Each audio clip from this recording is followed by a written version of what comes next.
읽어드린 말씀으로 너희 기쁨이 충만하리라 이 말씀을 함께 은혜하도록 하겠습니다. 제가 이제 결혼 전에요. 제가 필리핀에서 외삼촌 선교사님이 하시는 교회를 잠깐 섬기게 됐습니다. 그때요 이제 외삼촌이 어디 가셔서 제가 이제 강단에 서게 되면요 제 아내가요 굉장히 좋아했습니다. 이유가 뭐냐? 짧아서.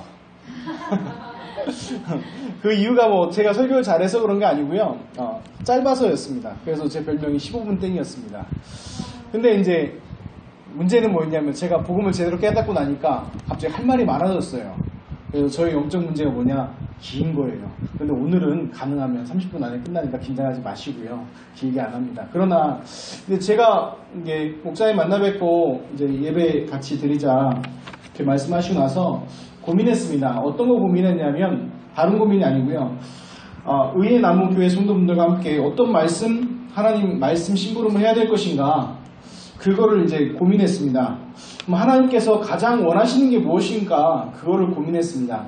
그런데 고민하다가 좀 시간은 고민했는데 답은 쉽게 났습니다. 그 답은 뭐냐?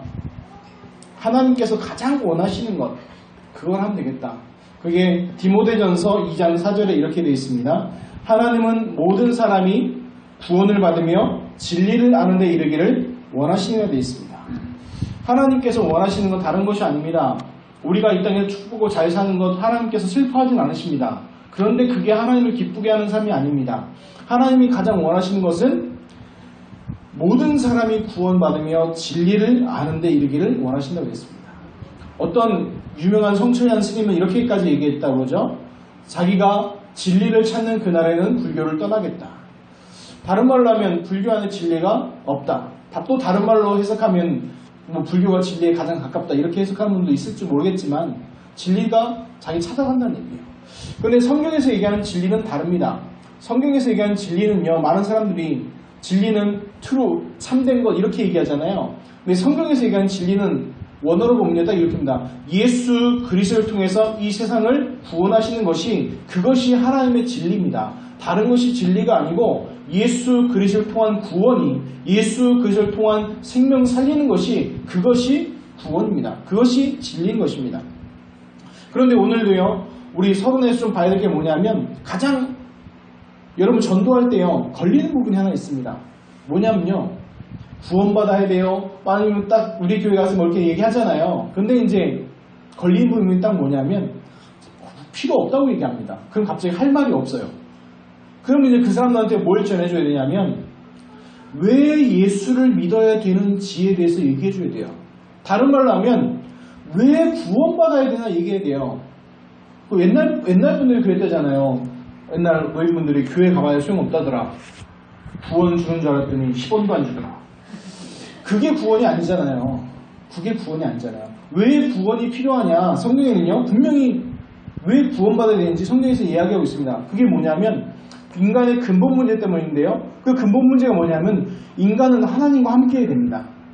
하나님과 함께 하는 것이 창조 원리고 창조 섭리입니다. 근데 그것이 깨어졌죠. 하나님을 떠남으로부터 인간의 모든 문제는 출발이 됐습니다. 그걸 보고 뭐라고 그래요? 원죄입니다. 죄의 출발이죠. 제가 현장에 전도하다 많은 분들 만나봤는데요. 불신자, 신자 포함해서요. 정신병 걸린 사람들 말고 동일하게 얘기합니다. 죄 짓기 싫다고 얘기합니다. 아무도 죄 짓기 좋아하는 사람 없습니다. 죄 지면서 할렐레 팔렐레 막 기뻐하는 사람 없습니다. 죄 지면서 마음에 다 뭘 가지고 가죠? 양심의 부담과 힘든 걸 가지고 갑니다.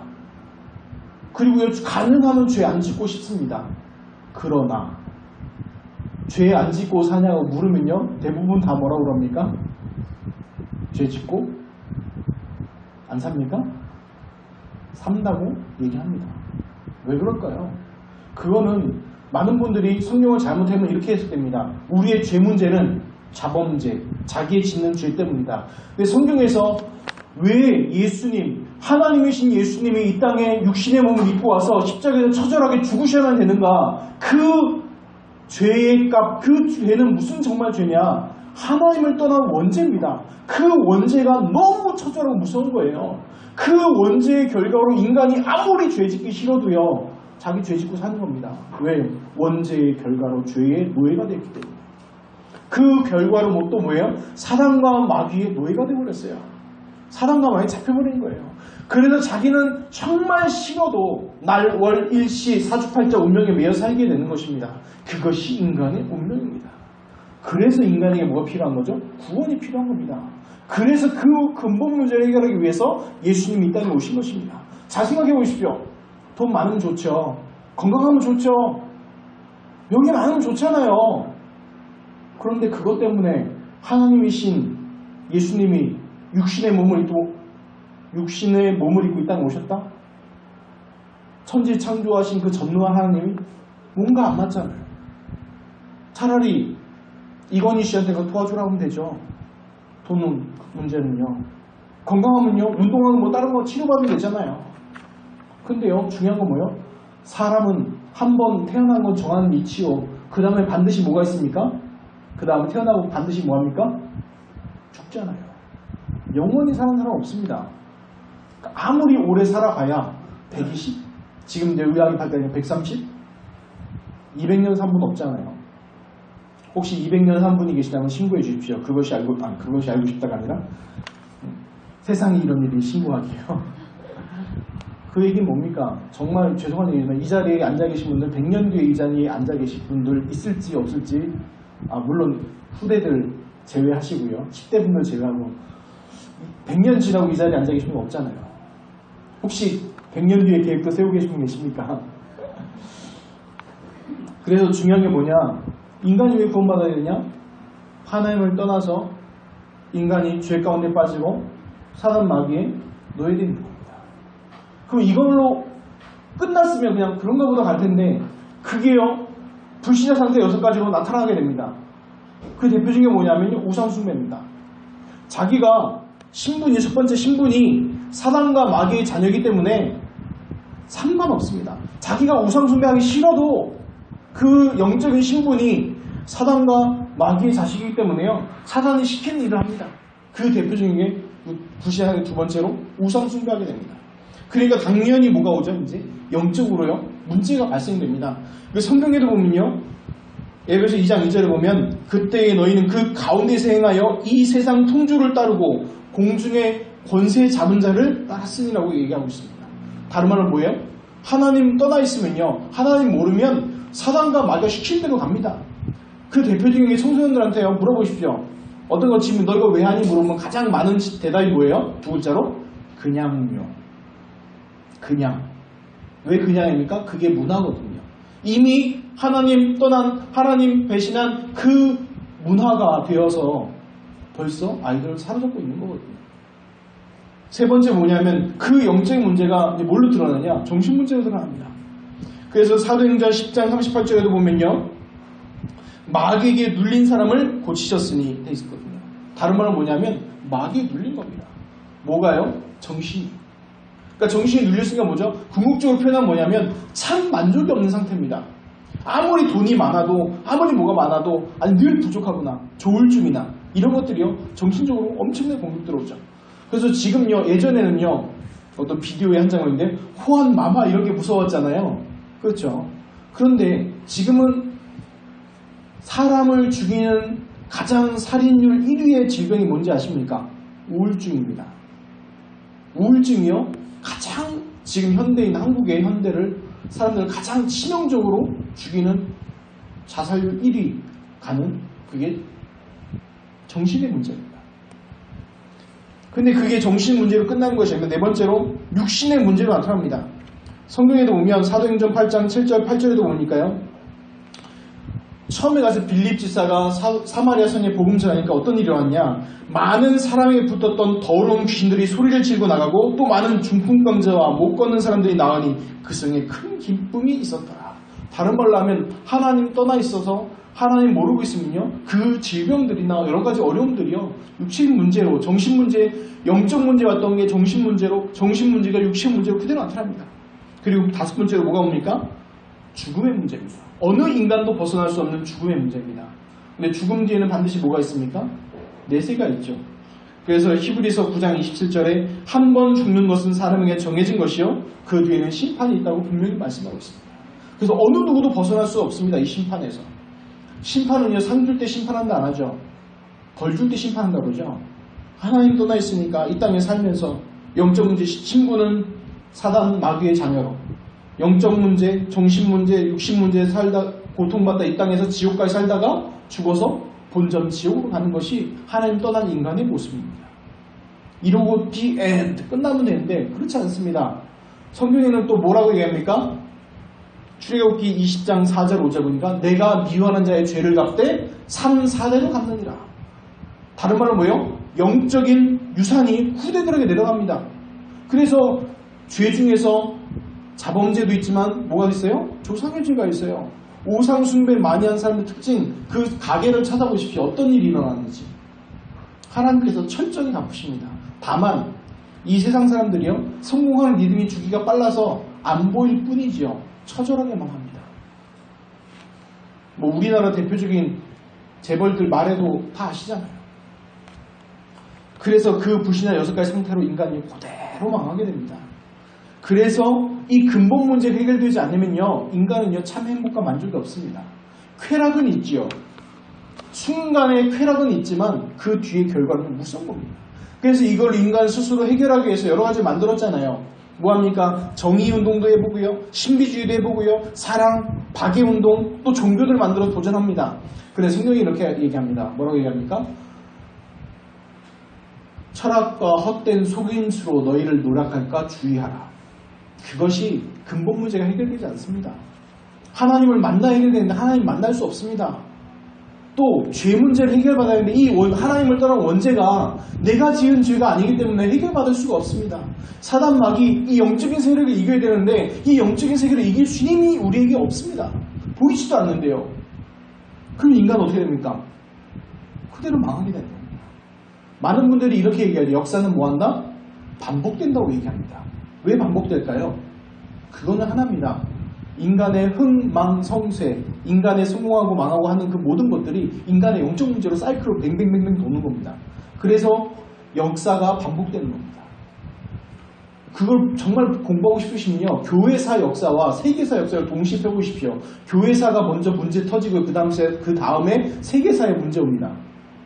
다른 말로 쉽게 하면 이 복음 가진 전도자와 복음 가진 사람들이 복음 놓쳤을 때 하나님께서 그 판을 뒤엎어버리십니다. 왜? 이 전도자들이 복음 놓쳐버렸기 때문에. 그래서 우리나라가요, 정말 나라를 위해서 기도하고 가야 되는 이유가 있습니다. 우리가 복음 놓치고 예수 그리스도, 오직 예수 그리스도 복음 놓치면요, 하나님께서 그 판을 엎으십니다. 어느 때와 같이? 한국 전쟁과 같이. 어느 때와 같이? 일제시대와 같이. 어느 시대와 같이 그 많은 역사들을 통해서 하나님께서 보여주십니다. 자, 그래서 오늘로 돌아가서 인간에게 왜 구원이 필요하냐? 하나님을 떠나서 멸망과 저주 가운데 빠져서 영원한 고통 가운데 빠져있기 때문에 하나님께서 약속을 하셨습니다. 구약의 약속이 뭡니까? 메시아, 그리스도 보내주다는 약속입니다. 그것이 구약입니다. 성경의 예표입니다. 선지자, 제사장, 왕들이 있었습니다. 참 선지자, 참 제사장, 참 왕들이 필요한 것을 구약에서 보여주신 겁니다. 예표로. 그래서 성경에 보면요, 이 인간의 근본 문제 중요한 것, 예수님이요 질문합니다. 제자들에게. 사람들이 나를 누구라 하느냐? 근데 그 마태복음 16장의 장면이 예수님이 이제 십자가 지려고요, 예루살렘으로 오고 계시는 과정 속에 질문하신 겁니다. 그때 제자들이 이렇게 얘기하죠. 세례 요한이나 엘리야나 에레미야나 선지자 중에 하나이다. 근데 이게 왜 중요하냐면요, 아까 잠깐 얘기했지만 사람들이 하나님 믿는 걸 어떻게 여기냐면, 세례 요한의 캐릭터는요, 정의운동입니다. 사회운동하고 정의운동하는 게 그리스도 운동하는 줄 알고 착각합니다. 또 엘리야는 뭡니까? 신비주의. 하나님의 신비한 능력은 신비한 거 능력입니다. 근데 그게 전부 다 얘기하면 하나님을 국한시켜버리는 겁니다. 또 하나님은 사랑이다. 예레미야, 사랑의 선지자, 눈물의 선지자, 박해의 선지자. 그게 전부입니까? 아닙니다.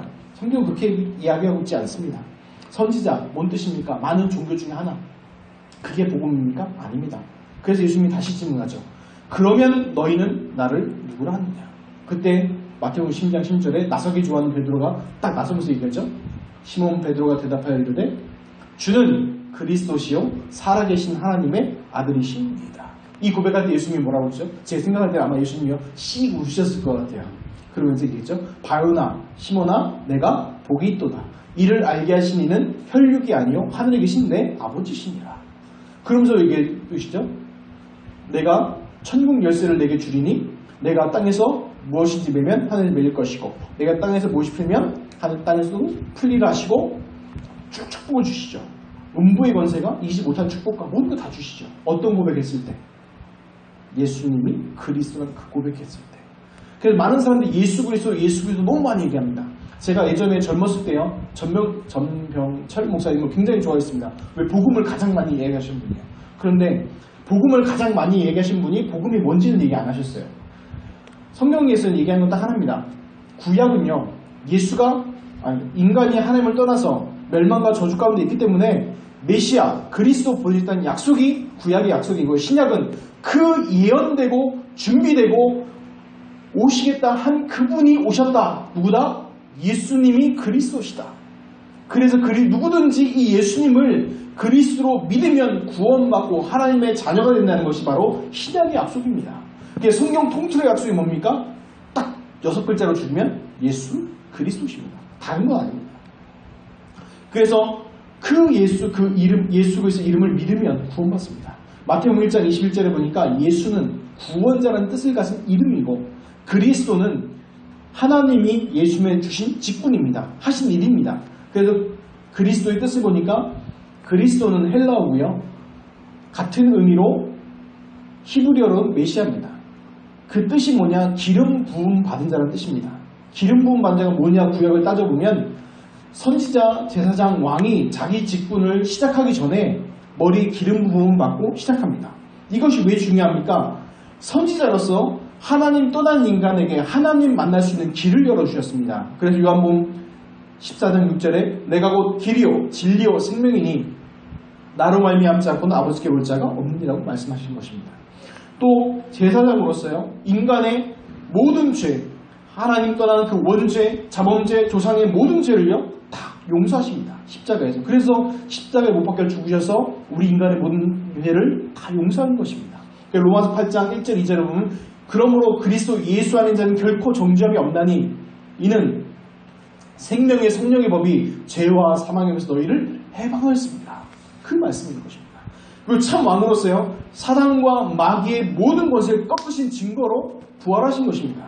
요한일서 3장 8절에 죄를 짓는 자마다 마귀에 속하나니 마귀는 처음부터 범죄함이니라. 하나님의 아들이 나타나신 것은 마귀의 일을 멸하려 하심입니다. 그래서 그 예수님이 그 그리스도를 믿을 때 어떤 일을 합니까? 하나님의 자녀된 축복과 모든 응답이 그 가운데 시작됩니다. 제가 현장에 전도하다 보니까 많은 분들이 만나는 게 신앙생활이 뭐냐고 물어보면 교회 다니는 거로 생각합니다. 교회 다니는 건 신앙생활이 아닙니다. 종교생활이죠. 신앙생활의 시작은 뭐냐? 이 예수님을 그리스도로 알고 믿고 영접하는 것이 신앙생활입니다. 그래서 요한복음 1장 12절 이렇게 나왔습니다. 영접하는 자 곧 그 이름을 믿는 자들에게는 하나님의 자녀된 권세를 준다 했습니다. 신기하죠? 성경에 보면 이름 얘기가 굉장히 중요하게 나옵니다. 우리 찬양도 있잖아요.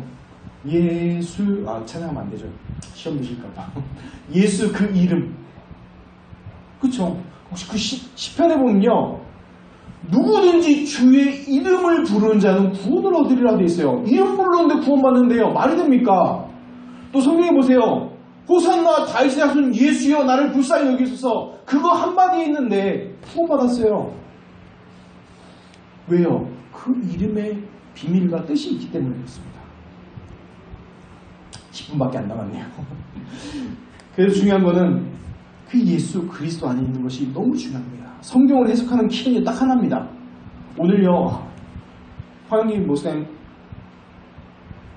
설교하는데 너무 은혜되는 게 뭐냐면, 제가 예전에요, 레위기 출애굽기에는요 수면제입니다. 너무 잡아놓을 때 이러면요 10초 안에 수면에 들어갑니다. 너무 어려워요. 뭐 홍보를 어떻게 빚고 맺고 꽂고 막. 근데요 간단합니다. 그 중심이 뭐냐면, 오늘 목사님 얘기했잖아요. 예수 그리스도 설명하신 겁니다.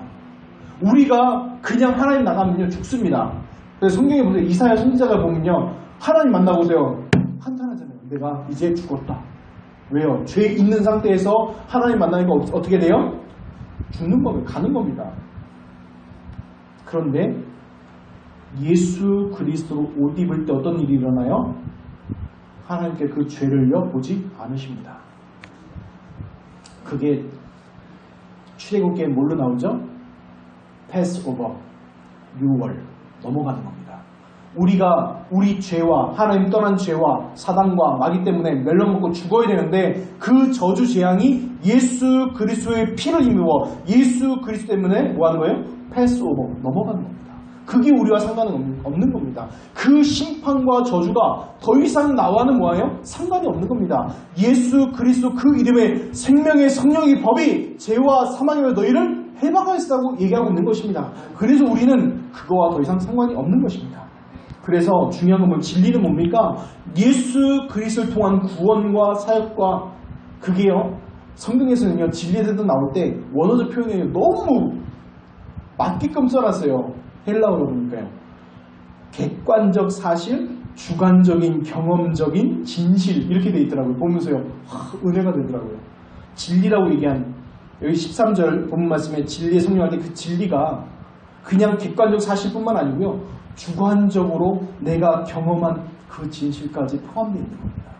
그래서요. 단순한 성경이 인포메이션 정보로만 갖고 있지 마시고 예수 그리스도의 이 복음과 예수가 그리스도이신 이 복음이 단순한 정보가 아니라 트랜스포메이션으로 내 삶과 내 현장을 바꾼 능력이 되시기를 예수 그리스도의 이름으로 축원합니다. 5분 남았네요.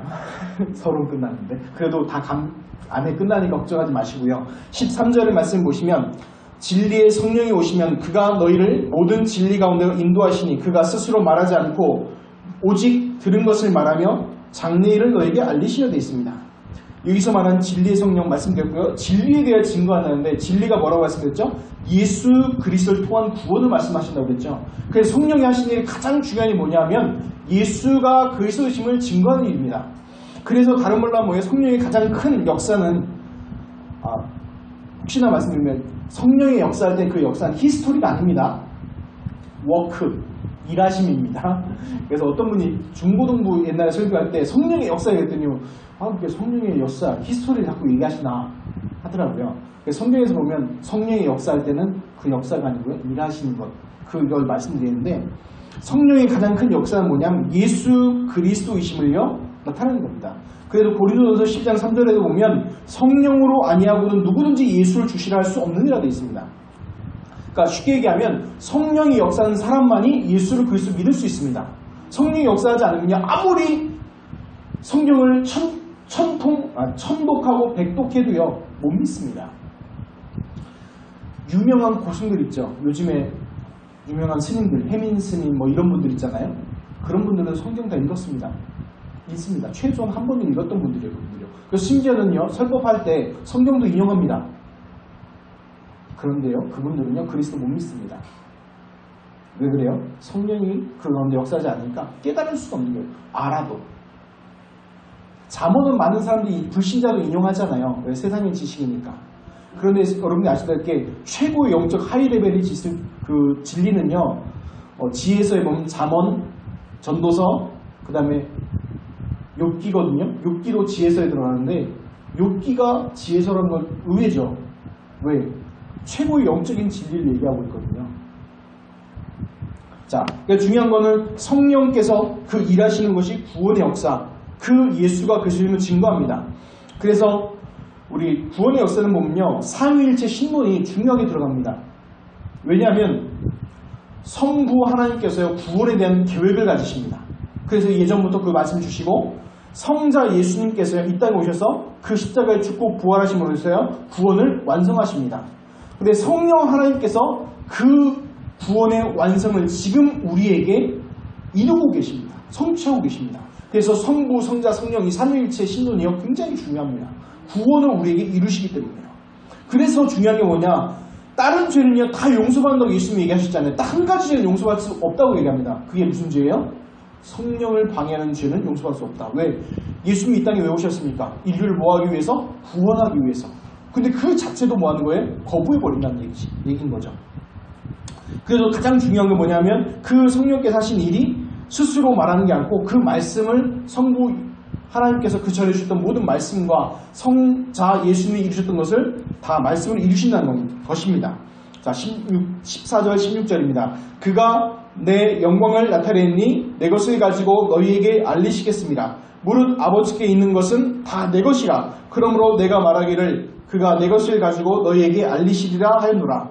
조금 있으면 너희가 나를 보지 못하겠고 또 조금 있으면 나를 보리라 하시니. 쉬운 말로 성령께서 하신 일이 뭐냐? 진리의 증거입니다. 예수가 그리스도심을 증거하는 것입니다. 그래서 요한 1서 5장 10절 11절에 보면 아들인 자에게 생명이 있고 하나님의 아들이 없는 자에게 생명이 없다고 얘기하십니다. 그럼 증거는 뭐냐? 우리 안에 성령께서 증거를 주신다는 겁니다.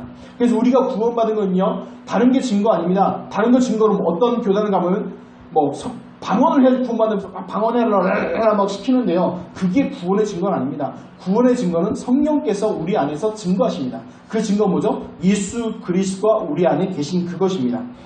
그래서 16절 예수님 조금 있으면 나를 보지 못하게 이게 계신 뭐냐면 예수 그리스도의 죽으심과 부활하심을요 미리 말씀하신 겁니다. 그래서 성경을 보면요 항상 하나님께서요 미리 말씀하십니다. 모세한테도요 미리 말씀하셨습니다. 내가 안 오니 하면서 뭐라고 얘기하세요? 바로의 마음을 강팍하게 하셔서 안 들어줄 것도 미리 얘기하십니다. 그리고요 또 얘기하십니다. 너희에게 말한 그 모든 게 이루어질 게 증거가 뭐냐? 너가 나중에 호렙산에 돌아와서 나에게 다시 제사 지낼 것이다. 그러니까 예배할 것이다. 그걸 말씀으로 주십니다. 지금도요 우리에게 어떤 것을 주시냐? 우리에게 먼저 말씀을 주십니다. 그 말씀 주는 시간이 언제일까요? 그것이 강단, 즉 주일 예배 시간입니다. 그래서 예배 시간에 여러분들이 말씀을 사모님 들으는 이유가 뭐냐면 내 현장에 성취된 말씀이기 때문인 그렇습니다. 우리 11시 예배 드릴 때 목사님을 통해 주신 말씀, 그 말씀이 바로 뭐예요? 성령께서 목사님을 통해서 작업하셔서 내 현장에 성취될 말씀, 내가 붙잡고 내가 응답받고 내가 나아가야 될 방향을 하나님께서 주시는 것입니다. 그래서요 왜 제자들이 나중에 17절 말씀에 왜 두려워 떱니까? 이유는 합니다. 하나님의 언약을 놓치면 그렇게 됩니다. 언약 놓친 자의 특징, 말씀 놓친 자의 특징이 뭐냐? 딱 하나입니다. 두려움입니다. 그래서 17절, 18절 제자들이 두려워 떠는데요. 그 이유가 뭐냐면 예수님 말씀 들어보니까 자꾸 예수님 뭐예요? 나 간다? 진짜 간다? 아주 간다? 계속 그 말씀 하시거든요. 그러니까 이제 뭐 제자들이요? 두려워요. 왜 두려워요? 이 상황이 뭐냐면 이제요. 그 요한복음 앞절에 살펴보면 예수님 잡으려고요. 잡아 죽이려고 이제 모든 사람들 다 광고했으면 예수님 보이면 잡아라, 신고해라. 잡히면 죽는 거예요. 그거 이제 제자들이 아는 거죠. 그런 상황에서 예수님 간다니까 이제 제자들이 이제 두려워 떠는 마음입니다. 그런데 그 떠는 마음이 예수님 책망하신 것이 아닙니다. 위로하고 도리어요. 위로하고 그 말을요 마음을 다스리게 하죠. 근데 제자들이요 두려워 떠는 이 근본적인 이유가 하나 있는데 뭐냐면 분명히 예수님은요 전 인류의 메시아로 오셨습니다. 전 인류의 그리스도 오셨는데 이 유대인들은 무슨 생각이냐? 유대인의 메시아예요. 유대인의 그리스도예요. 유대인의 이 정치적 압제에서 해방할 그 메시아를 기다린 거예요. 그 그리스도를 기다린 거예요. 영적 국가가 아니고 정치적인 그걸 기다린 겁니다. 그런데 성경 우리 요한복음 3장 16절 뭐라고 되어 있습니까? 하나님이 유대인을 사랑하사 안 그랬죠? 하나님이 세상을 이처럼 사랑하사. 세상을 이라는 말이요. 나도 원어에 딱 보면 뭐라고 했냐면 하나님 모르는 하나님 거부한 다른 사람들 이렇게 나오거든요. 그 사람도 뭐 했다고요? 사랑했다니까요. 하나님께서요. 그래서 예수님이 십자가에 죽은 이후 우리의 죄가 아니라 모든 인류의 죄를 지고 십자가에 죽으신 겁니다. 속지 마시기 바랍니다. 그래서 지금도 내 상황과 내 고정관념, 복음 아닌 다른 것 때문에 붙잡지 마시고 예수 그리스도의 복음 붙잡고 참 복음으로 누리시기 바랍니다. 19절 21절 말씀 보면 예수님이 그거에 대해서 중요한 거 설명하시는데 이게 있어요. 요한복음에 보면요 예수님 선문답 같은 말들이 나옵니다. 선문답 같은 말들. 대표적인 게 요한복음 3장에 보면 이제 그 불법학자와 이제 찾아와서 얘기하죠.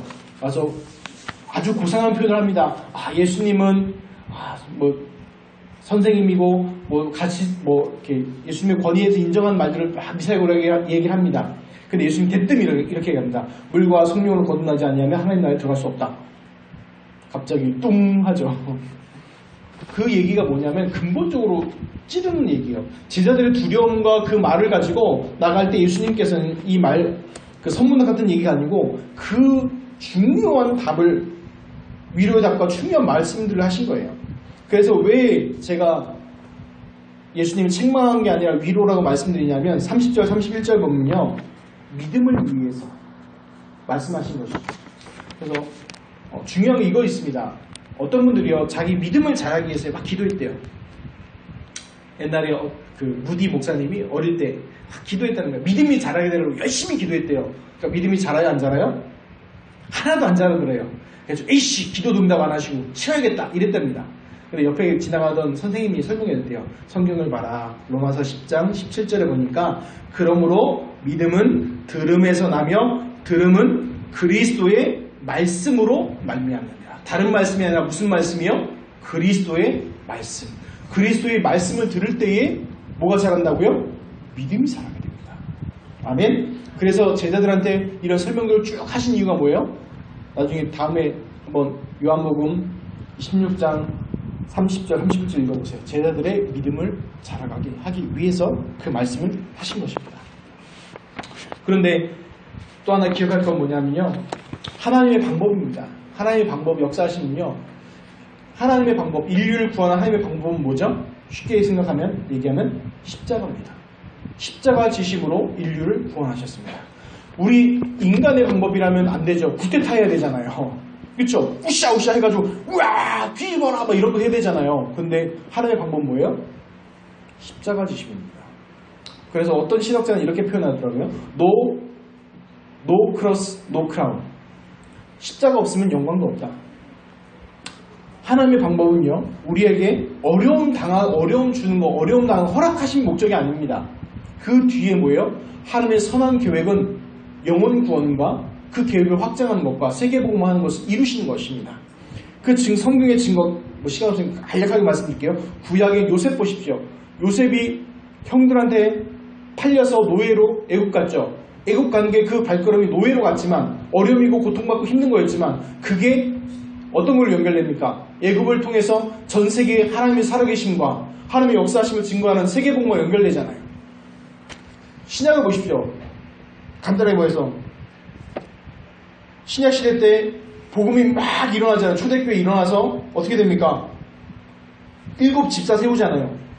근데 그 스테반 집사님은요, 복음 전하다 돌에 맞아 죽잖아요. 성경에 뭐라고 되어 있냐? 11장 19절에 보니까, 사도행전 11장 19절에 보니까 스테반으로 환란으로 인하여 어떤 교회가 세워지죠? 안디옥 교회가 세워집니다. 세계복음화에 쓰임받고 아시아 전 지역에 복음 전했던 안디옥 교회가 세워집니다. 어떤 일이에요? 그 스테반의 환란으로 인해서 처절한 일이 일어납니다. 예루살렘에 있었던 모든 성도 12사도 외에는 다 뿔뿔이 흩어졌습니다. 그런데 그 환란으로 인해서 뭐가 성취됩니까? 예수님이 말씀하셨던 사도행전 1장 8절 오직 성령이 너에게 임하시면 너의 권능을 받고 예루살렘과 온 유대와 사마리아 땅까지 내 증인이 되리라. 이 말씀이요 성취됩니다. 뭘 통해서요? 스테반의 환란으로 인하여. 지금요 우리에게 구원받았는데 내가 잘 구원 안 받았으면 다른 얘기지만 예수 그리스도 믿고 구원만 하면 자녀인데 어려움이 계속된다? 어려움이 목적이 아니라니까요. 하나님께서는요 그것을 통해서 바꾸시길 원하시는 거예요. 뭘요? 예수 그리스도 이 복음이 증거되길 원하시는 겁니다. 그래서요 기도 제목이 바뀌어야 돼요. 하나님 이 문제 해결해 주세요 기도하는 것이 아니라 이 문제를 통해서 하나님께서 원하시는 예수 그리스도의 복음이 증거되길 기도하는 것이 하나님께서 원하시는 기도입니다. 죄송합니다. 제가 이렇게 썽을 안 내는데 부드러운 사람인데. 마지막으로요 22절 23절 보면요 예수님의 부활에 대해서 얘기하시는데 그 기쁨이요 근원적인 기쁨입니다. 왜 근원적 기쁨입니까? 예수님이 죽고 부활하심으로써 어떤 일이 일어났죠? 인류에 대한 구원의 완성이 일어난 거예요. 뺏을 수 없는 겁니다. 그래서 로마서 8장 39절에 보면 높음이나 기쁨이나 다른 어떤 피조물이라도 우리 주 그리스도 예수 안에 있는 하나님의 사랑에서 끊을 수 없으리라 표현되어 있는 겁니다. 그래서 예수가 그리스도 그 완성하신 그 사건이 부활의 사건이거든요. 예수 부활이 누구의 부활입니까? 성경대로 얘기하면요. 예수님의 부활이 누구의 사건입니까? 2000년 전의 사건입니까? 아닙니다. 예수 부활 내 부활입니다. 예수 십자가, 내 십자가. 예수 그리스도의 죽으심, 내 죽음. 예수 부활, 내 부활입니다. 발음 똑바로 써야 됩니다. 그래서 갈라디아 2장 20절에 보니까 뭐예요? 내가 그리스도와 십자가로 묶여 죽었나니 더 이상 내가 사는 것이 아니요 그리스도를 믿는 믿음 안에 사는 것이라. 자, 24절 보시죠. 중요한 겁니다. 이게 맨 마지막으로 너희 기쁨이 충만하다 있죠. 기쁨이 충만한 인생 사시기 바랍니다. 근데 이 방법은 딱 하나입니다. 너희가 내 이름으로 아무것도 구하지 아니하였으나 구하라 그리하면 달리 너희 기쁨이 충만하리라. 누구의 이름으로? 예수 그리스도의 이름으로. 그래서요, 예수 그리스도 이름으로 우리 구원받았습니다. 우리가 예수 그리스도 이름으로 기도합니다. 그 축복을 누리는 것입니다. 근데 중요한 건 뭐라고 얘기하냐면 여기 우리 한글 번역이요, 조금 미약한 부분이 있어요. 그냥 여기서 보면요, 구하라 그리하면 받으리니 돼 있죠. 여기서 구하라는요, 이사야 40장 31절에 이것도 비슷한데, 오직 여호와를 악망하는 자는 세임을 얻으렸다. 악망한다 표현하고 비슷한 표현인데 지속적인 표현을 해요. 구하는 것 한 번 구하고 끝나는 게 얘기하는 게 아니고요, 컨티뉴 지속적으로 얘기하는 거예요. 한 번 하고 끝나는 게 아니고 한 번 해서 뭐 하나님 큰 능력 받아서 불 확 받아가지고 우와 하는 그걸 얘기하는 게 아니고요, 동행함을 얘기하는 거예요. 무슨 말인지 알겠습니까? 그 결론으로 얘기하면, 요약해서 얘기하면 하나님의 가장 큰 특성, 속성이 있습니다. 하나님은 뭘로 표현할 수 있을까요? 사랑의 하나님? 맞죠? 정의의 하나님, 공의의 하나님, 인자의 하나님, 승리의 하나님, 여러 가지 얘기할 수 있겠죠. 근데 제가 느낄 때는 또 성경적으로 봐도 하나님의 특성을 딱 한마디로 요약한다면 약속하시면 반드시 이루시는 하나님입니다. 그래서 언약의 하나님, 그 하나님입니다. 그래서 우리가 가장 붙잡아야 될 게 있습니다. 왜? 뭘 붙잡아야 되냐? 하나님 약속한 게 있어요. 성경을 통해서. 성경을 통해서 가장 약속한 게 있어요. 그게 뭡니까? 이사야 7장 14절, 마태복음 1장 23절에 약속한 게 있습니다. 임마누엘, 하나님이 우리와 함께 계시다. 그게요, 받아내야 되는 게 아니고요, 하나님께서 우리에게 약속하셨습니다. 약속을 주셨어요. 그래서 우리는 뭐 하면 돼요? 엔조이 하면 돼요. 누리면 되는 거예요. 그래서 그때부터 뭐가 오는 거예요? 이제 기쁨이 충만한 인생이 되는 거예요. 이 기쁨은요, 누구도 뺏어갈 수 없어요. 왜요? 근본적인 기쁨이고 근본적인 행복이기 때문에. 그래서 이 말씀 들으시는 분들은 딱 언약 붙잡으시기 바랍니다. 어떤 언약? 하나님의 최고의 언약, 예수가 그리스도라는 그 그리스도의 그 언약 붙잡으시기 바랍니다. 그 붙잡은 자에게 하나님께서 어떤 응답을 주세요? 너희 기쁨이 충만하리라. 이 말씀 듣는 분들의 모든 현장에 그대로 성취될 줄 믿습니다. 하나님 감사합니다.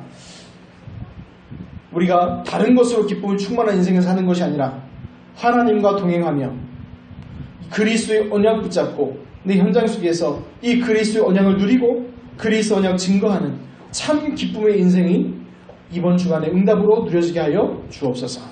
감사드리며 예수 그리스도 이름으로 기도합니다.